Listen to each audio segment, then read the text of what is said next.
Se retrouver sur le même terrain que David Beckham, alors que la grande vedette anglaise participe à son dernier match en MLS. C'est exactement ce qu'un gars de Lévis aura vécu le 1er décembre. En effet, c'est lors d'un point de presse organisé par la RSQ que nous avons appris la présence de Daniel Bello à cette rencontre finale entre le Galaxy de Los Angeles et le Dynamo de Houston. Le début de ce natif de Charny dans l'arbitrage ne date pas d'hier.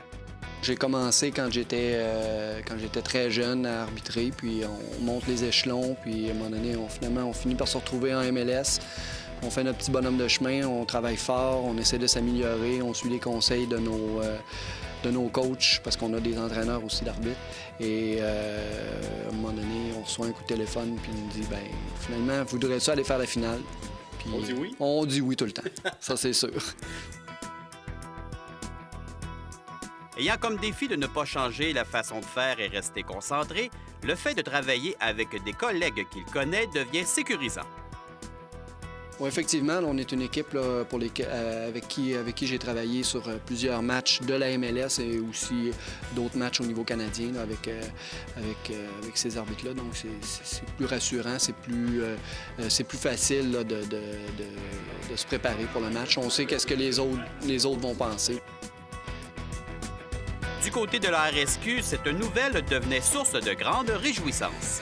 C'est certain qu'on a eu la nouvelle, c'est pour nous une source d'inspiration, je dirais. Daniel, on le voit quotidiennement, il est impliqué au niveau du comité régional d'arbitrage. Donc c'est certain qu'on a eu cette nouvelle-là, c'était plus un sentiment de fierté. Wow, ouais. Un arbitre de Québec va être à Los Angeles sur le terrain. Ça va être une figure de proue pour la région. Nous, on va le pousser en avant, on va pousser justement cet événement en avant, dans le sens où on va montrer aux jeunes arbitres qu'on peut en arriver jusqu'à là. Il ne faut pas se décourager. Et puis je pense que ça va faire augmenter justement le nombre d'affiliés pour les arbitres.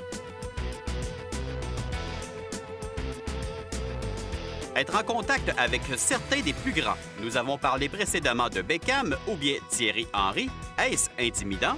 C'est des gentlemen, c'est des gens là, qui en ont déjà vu d'autres, ils savent comment se comporter.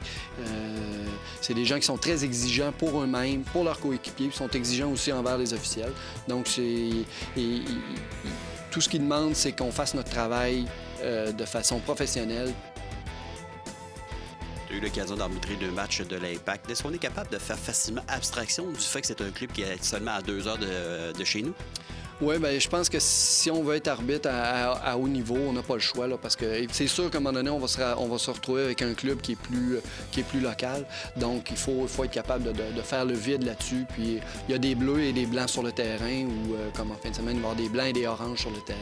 Puis, ça reste comme ça.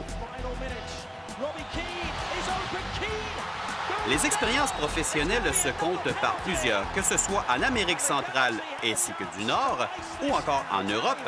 Toutefois, Daniel était présent lors des championnats de soccer universitaires masculins, présentés il y a 3 semaines au PEPS. Même s'il serait facile de prendre à la légère un certain niveau inférieur, il ne faut rien prendre pour acquis. Il faut faire attention, c'est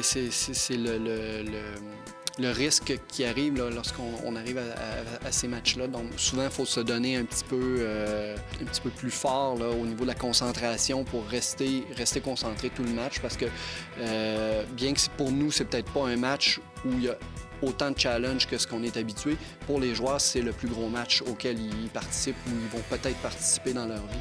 Donc, il faut être capable de les traiter de la même façon que si on était en finale de la MLS.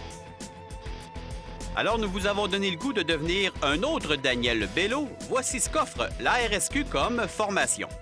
À partir de 14 ans, il y a la formation district, qui est une formation avec un contenu de la Fédération de soccer du Québec, qui est 2 jours de formation. Puis c'est sûr, après cette formation-là, on prend un petit peu l'arbitre en charge avec nos chefs arbitres qui sont éparpillés dans tous les clubs. Donc, on a un stage pratique pour les nouveaux arbitres où est-ce qu'on leur montre à siffler, se déplacer sur le terrain. Aussi un petit peu, on leur montre la philosophie de l'arbitrage. On arbitre pas les adultes, on arbitre les jeunes. Donc, un petit peu de pédagogie au travers de ça. On a le stage de la Ligue Québec Métro annuellement, qui est souvent un stage de rafraîchissement pour tous les arbitres, jeunes et moins jeunes. Cette année, justement, Daniel était là pour donner une partie sur le terrain. On avait Philippe Brière, l'autre arbitre FIFA, qui est en MLS. Richard Gamache, qui est arbitre national. Donc ça, c'est toutes des formations qu'on offre. Puis les arbitres qui veulent passer aussi, on a le grade régional. Cette année, le grade régional, on a 9 arbitres qui ont présenté leur dossier de promotion. Donc la région de Québec va pouvoir dire on va passer à 28 arbitres régionaux qui est pour nous excellent. Et puis on a 8 arbitres provinciaux, un arbitre national puis un arbitre international.